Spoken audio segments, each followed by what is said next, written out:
Biscuit. All right, welcome to the cast. That's podcast for short. The pod. Or, wait, people that's say the pod. The pod.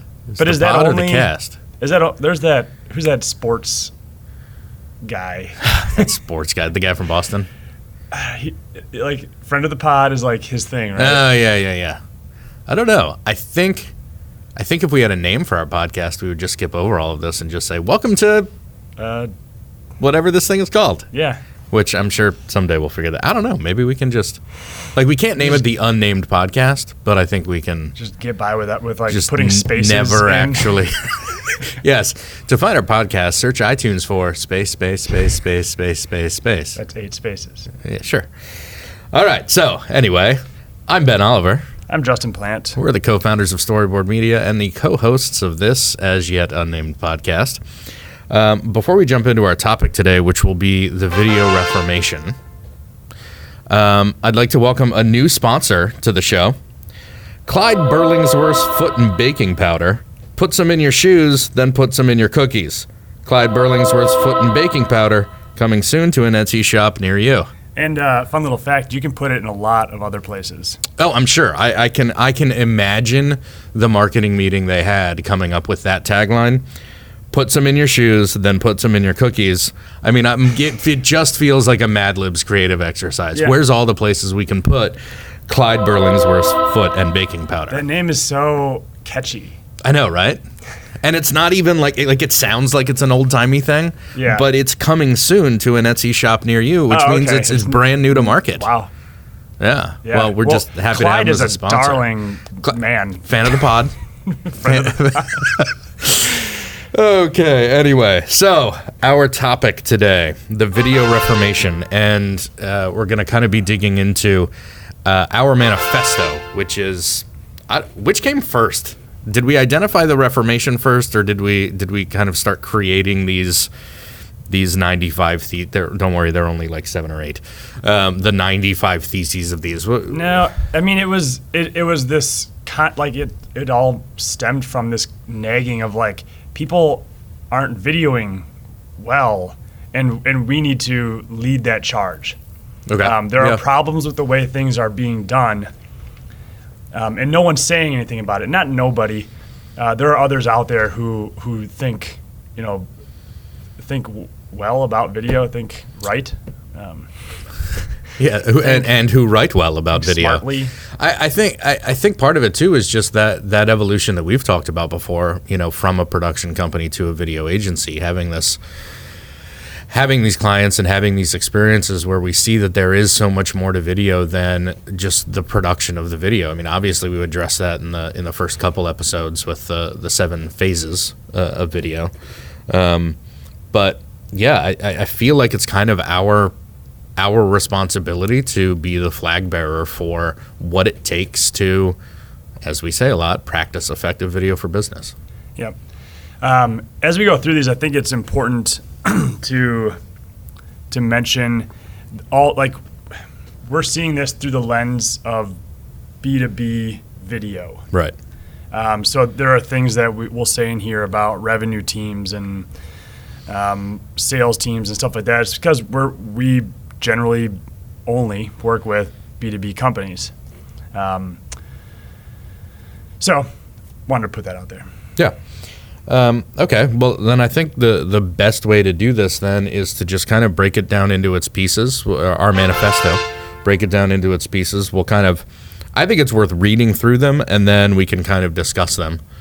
I think we should try to keep our eye on the clock and make sure we don't get too carried away, but hey, if we're making valid thoughts and valuable statements, give the people what they want, right? Yep. Okay. That's what Clyde says. that is what Clyde Burlingworth Foot and Baking Powder is founded on. That's their mission statement. Give the people what they want. Okay, well, I'm going to skip over the part. Well, no, I won't. When we originally posted this, we took advantage of our 5th anniversary, the 5th anniversary of the founding of our company. So technically speaking, the manifesto begins with, on this day, January 9th, 2019, as our company turns 5 years old.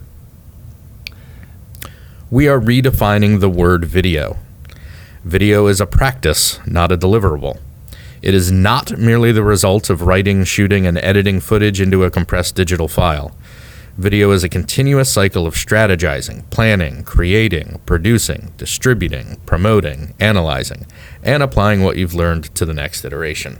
That's where, our phrase that we're starting to adopt in some ways, the video better, is about making that word a verb.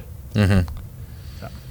No, I think that, well, and I think that's, if I recall, as we were kind of developing this, we started with what are the fundamental tenets of it, and this introduction is kind of what sets up everything, right? I mean, this is that, because we are in a world where companies are using video and have certain expectation and should expect certain return on that video. They should expect it to do certain things. It's not, I don't want to jump too far ahead here, but it's not a novelty, right?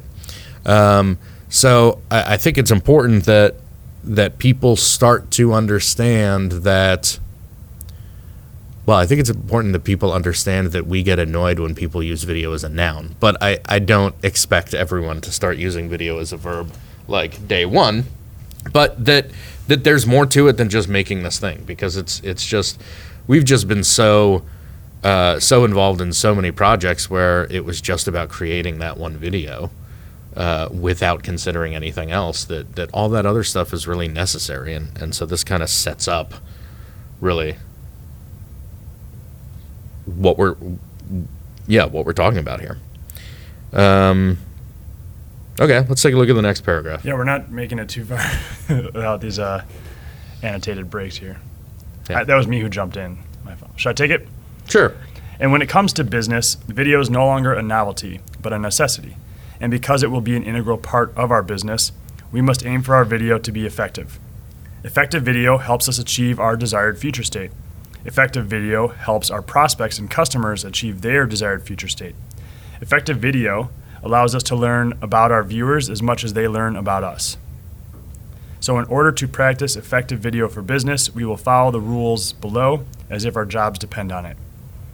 This is, the structure of this is almost modeled somewhat after Blair Enz's Win Without Pitching Manifesto. Sure. Yeah. Kind of like this is something that an in-house video team could read at the beginning of their day every day. It almost makes it sound like we used to use our Monday morning meetings to recite Blair's Manifesto aloud as a group in a ritualistic kind of weird way. I imagine there are people who started walking toward our office, heard us chanting together, and just turned around and got back on the elevator. Well, that's okay. I think it's worth starting there. We've already touched on it a little bit, but right when it comes to business, like, video is serious. Video is a not only legitimate content source, but it is essentially a necessary content source. There's so much that you can do with video. There's all kinds of statistics about how much information you can share, how much more information you can share over the same amount of time, the information you can gather about your viewers and your customers, about their journey, things like that you can't get. We've talked before about how you can maybe capture someone's email address when they download a white paper, but you don't know if they read it or reread any parts about that. You can see that in video, right? And so it's this tool that unfortunately some people are still a little maybe intimidated by and confused by, and yet they know it's something they have to be doing. I mean, this is to me where it really is about the video reformation. I mean, this is video 2.0, right? There was web 2.0, but we're now in this time of video 2.0 where you've got to have effective video content, and you can't. Because just about everybody has it now, and the people who are going to stand out are the ones who apply these principles. Yes. Yeah, and you can't. Yes, exactly, and you can't fuck around anymore. I just wanted to get an F-bomb in there. when it's built up. I had it loaded up before you said your thing, which is a perfect way to end it, and I felt like I just needed to get the fuck out. You cocked the F-bomb. Yes, I cocked the F-bomb. And then I think like you said, it's the end there, we will follow the rules below as if our jobs depend on it. This is not one of those company manifestos that you see on like a vinyl banner in an office that's like core values or whatever that we follow. I mean, we certainly believe these things, but we put this together so that people who are videoing can adopt these principles and understand that these are the fundamental things that it takes, and they can adopt them. This is more, this is one of those moments where I wish we had a bigger audience. I mean, this is where I feel like we're trying to say, here's what it takes to video better, not this is what we try to do every day, right? It's not an internal manifesto, it's an adopt it yourself manifesto. Sure. I mean, we have these words written up on the board, and they've not been erased since they've been written there. Yeah, but I thought that was more just so we could remember what they were and remember the order instead of having to go to the blog post every time. Are they in order? Not in order, no. Well, that's a shame. Yeah. They do all matter. In fact, I don't know that there is a number one. Oh, wait, there is. What's number next? One. Yes, it also says first. How about that? So let's jump right in then. Thesis number one. And if you're listening, I highly recommend you. Well, you can't read along with us, I suppose. I was going to say let's do it like as a group, but print it out or pull it up. Pull it up. We'll wait. We could do a little call and response. No? Okay. Doesn't work for this format. I've been informed that that's not going to work. So, tenet number one, we will first define our purpose.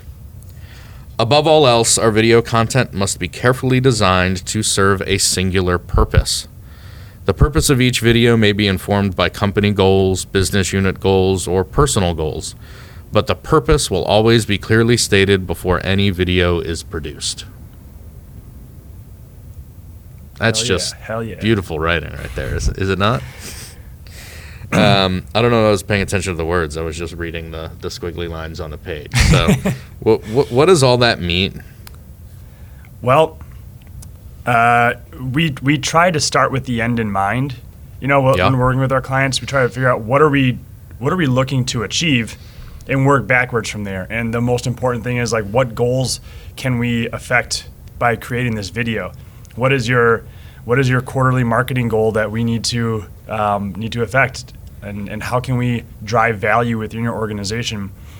So, working backwards from that, with the first thing we need to know, was starting with the end in mind, is what does the end look like?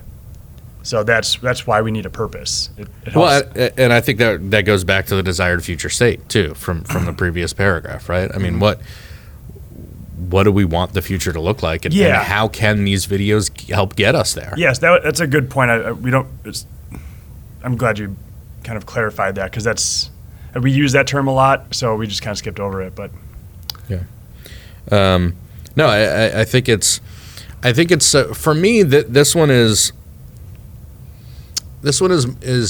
more about all those times when you either come up with an idea for a video, or God forbid the CEO asks for a specific video, and it's just based on, I don't know, a shower thought or some commercial that was on TV, or God forbid a competitor's video, something like that basically the trap of leading with concept, right? I think that's something that so many people do is they come up with this concept and they say, okay, and then the best that they do strategically is they try to shoehorn then in after the fact, what was this gonna do, right? I mean, that's something we certainly experienced, is, hey, we need a video that's fill in the blank, right? That is, an about us video, not like that humanizes our brand or shares our team with, right? It's like, we need an about us video. Why? I mean, a lot of that logic starts to break down when you ask that first why. So this is really starting with, not in the Simon Sinek sense so much, but starting with that why. Like, why do we need something in the first place? Is it revenue? Is it a recruiting thing? Is it awareness, brand lift? What is it we're going after? Then maybe we can figure out creative ways to achieve that. Okay. So we've got a purpose. What else must we do with our video? Number 2, we will integrate our video.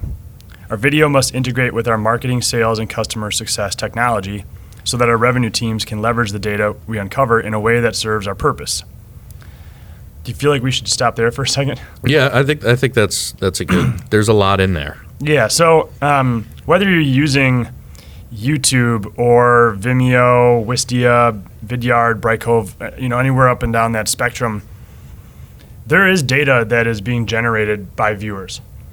And whether you're in marketing, sales, or customer success, that data can aid you in is this working? Is this video concept working? Mm-hmm. Is it not working? So being able to push all of that information and integrate that with the technology. So Zendesk, if you're in customer success, or Salesforce, if you're in marketing and sales, or HubSpot, even your marketing automation platforms, all those things can gather viewer data and allow you to make better decisions in the future. Well, and I think that's we'll get to spoilers, measuring later, right? But it goes back to our purpose. What's our goal for this thing? And without utilizing those technologies properly and integrating with those technologies, it's really hard to quantitatively assess whether you've achieved your purpose. And so, it's at the very least, it's there so that you can determine whether it was a success or not. Right. It's easy for me to say. All right, back to the thesis. Furthermore, our video will not function outside of our other strategic endeavors, and it will not live in isolation from our other content.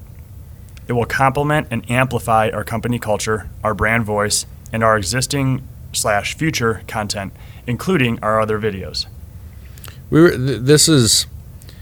Okay, so there's the technical and business unit integration that is a part of it, and this really gets to, we get that video isn't the end-all and be-all solution, right? We would never, I don't think, we would ever ask a client to forego creating other content. Mm-hmm. To just make video. We feel very passionately about video, but I certainly don't think that it would even be right to only do video. And so once you know that there are those other content pieces out there, well, that just gives you a whole lot of opportunity to learn from that content and figure out how to make better video content too, right? It's, can they work together, right? Maybe if you go through, let's say you map out a particular persona's customer journey, and through that journey you're identifying the questions that they need to answer through that journey. Well, you don't necessarily need to answer all of those questions with video, right? There could be very numbers-driven information that a prospect may want, and that may just be better in an infographic than in a video, for example, right? So you really have to look at it holistically and figure out where video fits with everything, as opposed to just saying we're doing everything with video. That's how I've always kind of interpreted that section. One day we were working on testimonials, right? We wanted to get our clients' thoughts on working with us. Mm-hmm. So we sent out a really quick email. We're like, fuck it, let's just see what they think. So we sent it out and said, hey everybody, take 30 seconds and tell us what you think about working with us. And they almost all of them replied. We had not just clients, but also contractors and people. Which I love that we did that. I don't remember whose idea that was, but I'll take credit. Damn it. First. I do think we heard back from everybody, even the person who said, I'll get back to you on that, and never got back to us on that. We posted it. We did post it. So, but anyhow, we weren't able to go out and film everybody saying those things, nor do we have any interesting concept as to how to do that. But we put all of those on one page, so we only had the ability to create text-based content. Yep. But we created a quick little video that drove traffic to that site and engaged people in a way that they wanted to see what our clients had to say.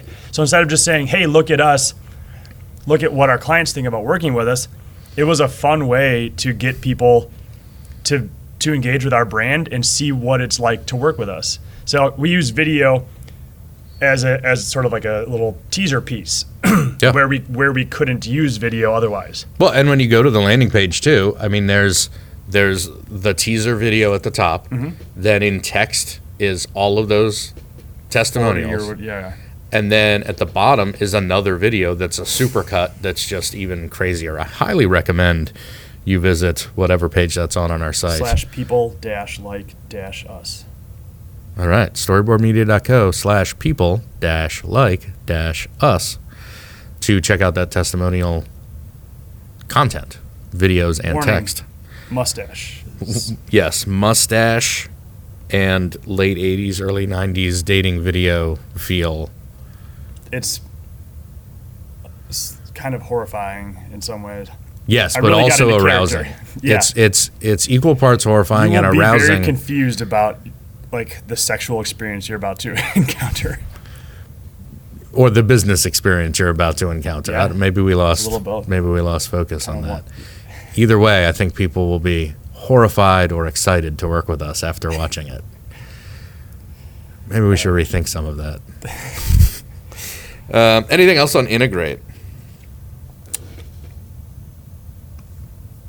I think in a nutshell, it's just like video doesn't live in its own. It doesn't live in a vacuum, right? It's not its own thing. It's not the only answer. It's not something you do because you have to. It's something that is just part of your overall content ecosystem, your sales ecosystem, your your brand. customer service ecosystem. I mean, there are so many ways to integrate it. You just have to be thoughtful about how you do it and deliberate in the fact that you know that it's a piece of the puzzle instead of the puzzle itself. All right, let's move on to number 3. We will be specific. We will make our videos purpose specific rather than making one video to rule them all. Our video will have a clearly defined objective, audience, and call to action. Because if we try to do everything, we will do nothing. If we try to speak to everyone, we speak to no one. If we ask our viewer to do everything, they will do nothing.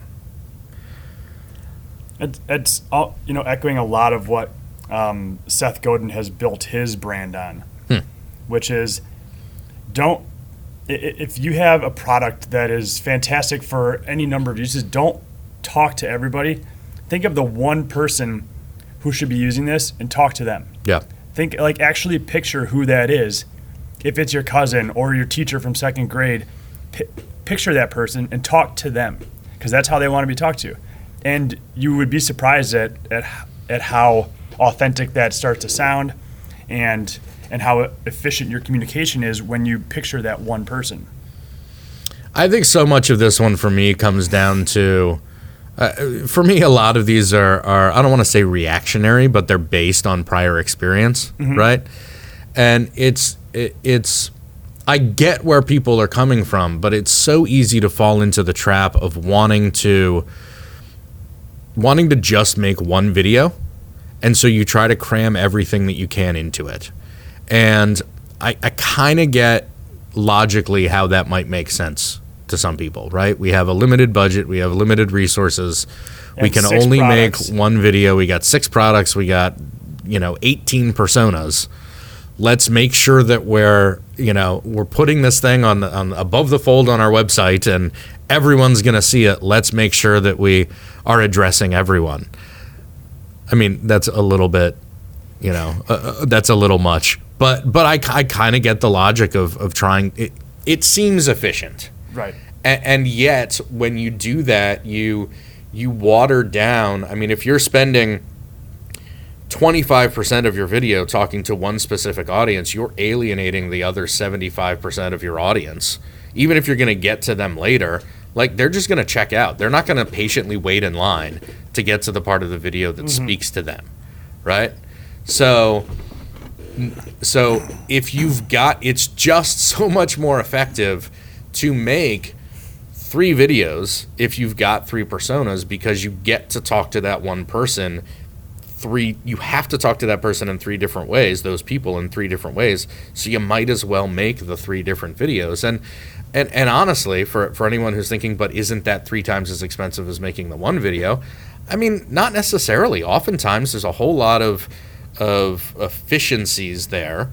and you can essentially make a very similar video that just has different messaging. You could have the same talent or host or location or whatever for all three of those videos, say. You're just, you've just got three different scripts. And the cost may be more, sure. But the return is exponential. Yes. Because no one's going to care about that one video to rule them all. But yeah, you'll see a lot better response if you focus on that one person for that one product. And, and in this, it shouldn't be surprising that all of these tie together, right? I mean, this is having a clearly defined objective. What's our purpose, right? What's our singular purpose for this video, right? Let's if we've got, I get that no company or no marketing department just has one goal, right? Yeah. But just try to focus on one goal in each video you're making. Make those specific pieces of content, and it really sets up the next one, which is about taking action. Don't ask people to do multiple things, because I don't think that it's because I love to occasionally take the cynical view that people are idiots and you got to hold their hand through things, but really it's just because there's an attention deficit or an intention deficit, that there are so many other things in front of people that if you don't make it easy for them to do the one thing you want them to do, they're just going to go do something else because someone else is making it easier for them to do those things. Mm-hmm. So be specific in the purpose of the audience, the thing you want them to do, which I think perfectly sets up, and perhaps this is why it's number 4, our next piece. We will enable and compel our viewer to take action. Every video we make must prompt our viewer to take an action. Giving them nothing to do is a waste of our time and theirs. A clear line can be drawn from our video's purpose to the specific action. The opportunity to capture our viewers' attention and drive action is the unfair advantage of video, and we will seize that opportunity. I feel like we were kind of just covered that. We were kind of just talking about that. Yes, I mean that goes part and parcel with being specific, right? You've got to, if you go back to your purpose, if your purpose is increasing MQLs delivered to the sales team, then you've got to get at the very least, you have to get certain information from people, right? People have to likely self-identify as a marketing, right? They have to essentially raise their hand and say, hey, I'm interested in this, whether it's directly and deliberately or through their actions or whatever, but there's clearly an interest there, right? Yep. If that's your goal, then you've got to ask them to do the thing that helps you satisfy that goal. And you're just wasting money and opportunity and time if you're not making it very clear what you want them to do. And also, like we were just saying, make it easy for them to do that, right? Don't just, this goes back to integrate. Think about where your videos are going to be and how they're going to be distributed. If you've got a promo piece that drives people to a landing page with, say, an anchor video, maybe a slightly longer form piece of content, and you're trying to capture their information or get them to register for an event or whatever that may be, you can certainly customize your player on a lot of platforms to capture that information, but you might as well also design the landing page around capturing that information too, right? Again, with integrate, you're integrating with the website that you're embedding it on too. So yes, give them something to do, make it easy for them to do it is kind of the simplest way to say that. 5. This is about measuring.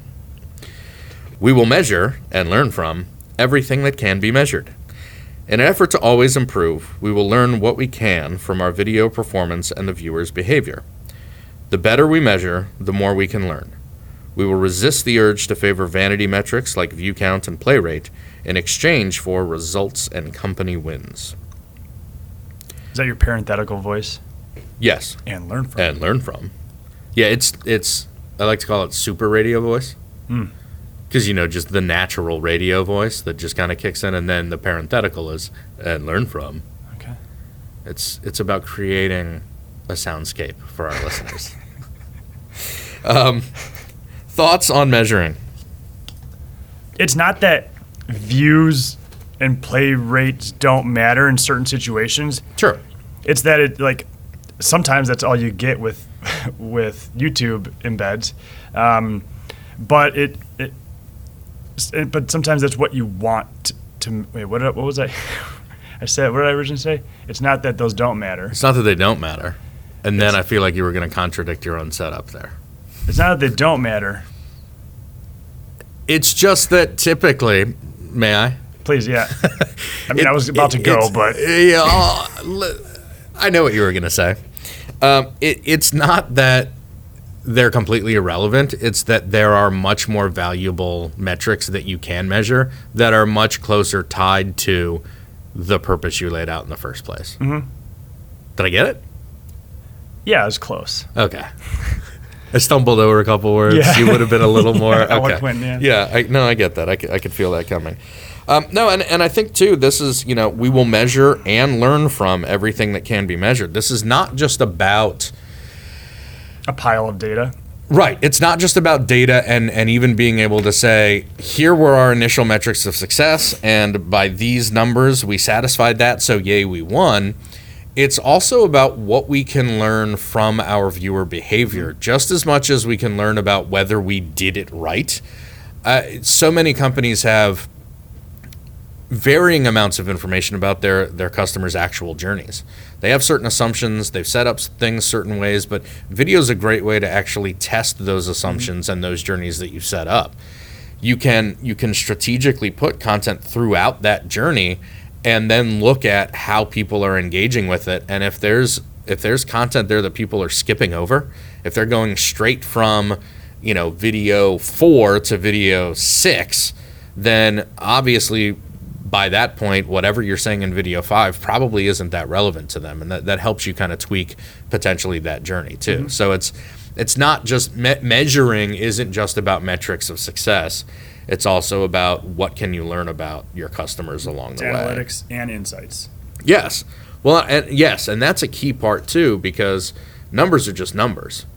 It takes someone who knows what expectations are and what certain numbers mean to be able to then put into plain English for a CMO, a CEO, or whomever, a board, to say, here in plain English is what this stuff has done for us, as opposed to charts and graphs that, as smart as everyone may be, honestly, I have no idea whether, I have no idea whether 10,000 views is good or bad.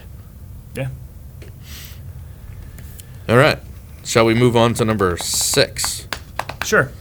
You know what? On our printout, you're missing a line.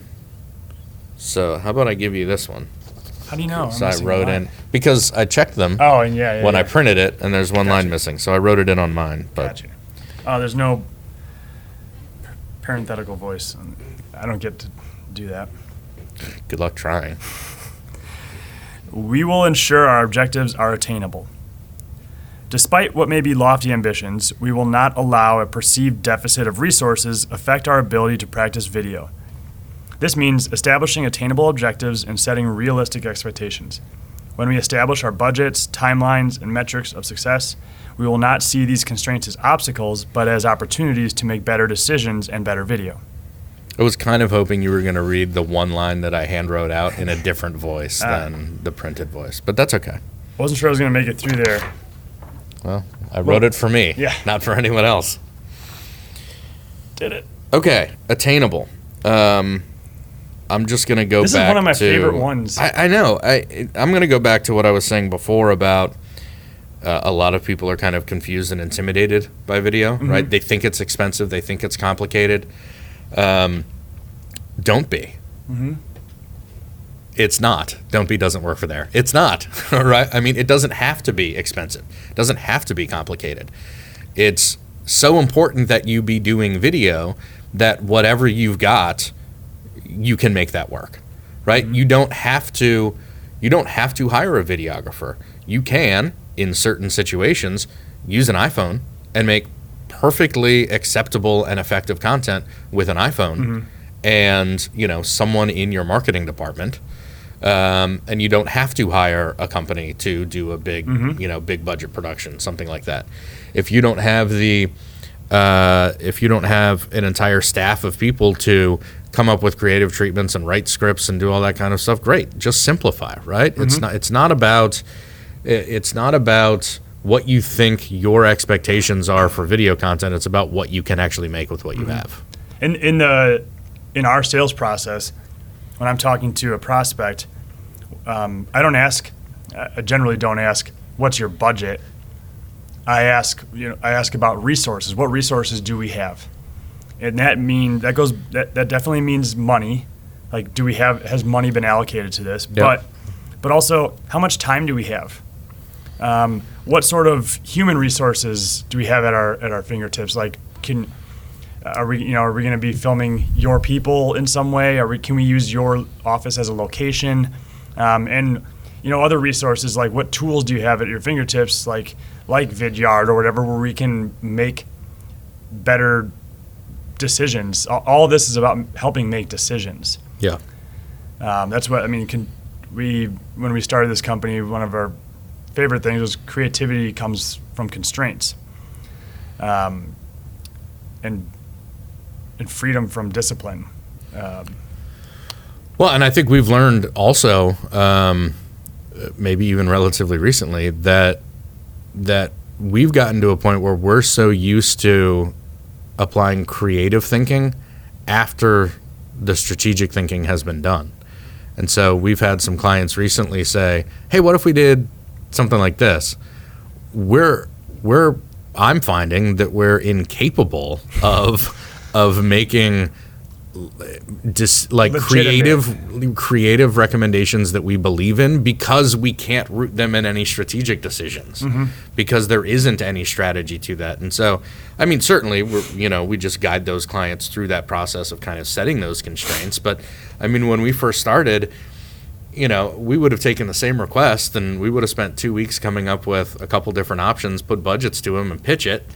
And had no problem, but like I'm honestly kind of proud of us that we almost mentally can't do that anymore, because we keep saying, well, what is it supposed to do, right? Who are we speaking to? Where is this going to be? We kind of need to know those things before we can make logical, smart, effective, creative decisions. Yeah. It makes creativity easier.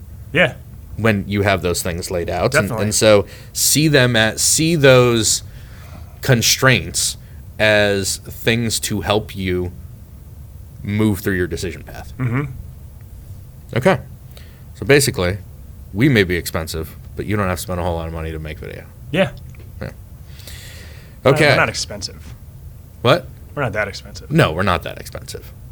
The clients that we can have the most impact for are the clients that have more budgetary resources, oftentimes. Or the ones who are looking at value creation instead of expenses, right? This is an investment. This is not an expense. Which does lead us directly into the seventh and final tenet.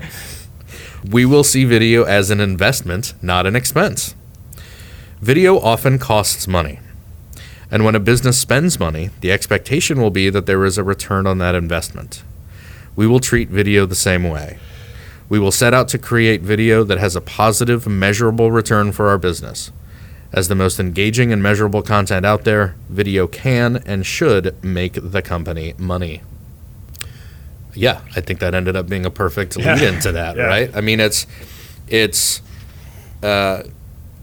think a lot of this actually comes from the times where we're able to speak to a CEO. So often we spend a lot of time talking to a marketing manager, head of digital, something like that. And certainly that person ends up being our primary point of contact. But it's a totally different conversation when you're talking to a founder or a CEO, someone who's tasked with seeing the big picture and figuring out where to make investments to grow the business. Because they're the ones who for them, so often the number amount is relative to the return as opposed to their salary or something like that, right? Like a digital marketing manager might see a $250,000 annual commitment as something outside of their budget and a lot of money. And it's not a little amount of money. Right. But a CEO can see that $250,000 spend can directly help generate an additional $2.5 million in revenue or whatever. That's a no-brainer for them. Right. And the more, I think, the more people can think like that, the more people can take certain risks and jump in with video and do more with video and then see that return, right? Once they start to think of it as an investment as opposed to an expense, it frees them up to take those chances. And as they take more chances and follow these other tenets, they will be able to measure and see that return so that then they can themselves say, okay, I know this is going to cost X, but it's going to get me 3X, 4X, 10X, whatever. In conclusion, we will be strategic. that's the last little part there. Yeah, that's it. And, That's not even like number 8. That's just there because I honestly think that's just there because part of the fundamental part of our positioning is strategic video. Yeah. And honestly, when we were coming up, so let me just recap a little bit. So each of these had their own, kind of opening line, but the bullet points of this are purpose, integrate, specific, action, measure, investment. Attainable. Oh, I missed attain. That's because it was at the bottom of the page. Yes, and attainable. And so just as we were going through our process, we were certainly thinking that strategic would be kind of a top level thing, or it would be one of the bullets. But what we realized as we started to dig into this is that all of these things are what add up to being strategic in your approach to video. So it does feel a little bit tacked on there at the end, but I mean that's what we mean. These 7 theses, these 7 tenets are what we mean when we say strategic, when we say video strategy, when we talk about a strategic approach. It's how we apply these things to then making great video content. Okay, so to sum up, it's on our site. Go read it. This was like a director's commentary kind of thing, probably. Yeah. Maybe you don't even have to read it now, but it's certainly something that you could bookmark, read as a group or silently to yourself every morning. I say it as a prayer every night before I go to bed, sort of like a meditation. Yeah, no, I think you could get one of those like prayer bead bracelet things and just just number them 1 through 7, and I'm focusing on the purpose mantra today. We should sell some big, gaudy 7-beaded bracelets. It's an additional revenue stream. Hey. Yeah, but just spend your morning meditation really just centering yourself around, we will first define our purpose. That's a good mantra for life, right? It's actually not bad. We will integrate our video. I don't know that it has quite the same ring as something you can apply to your entire life, but Yeah.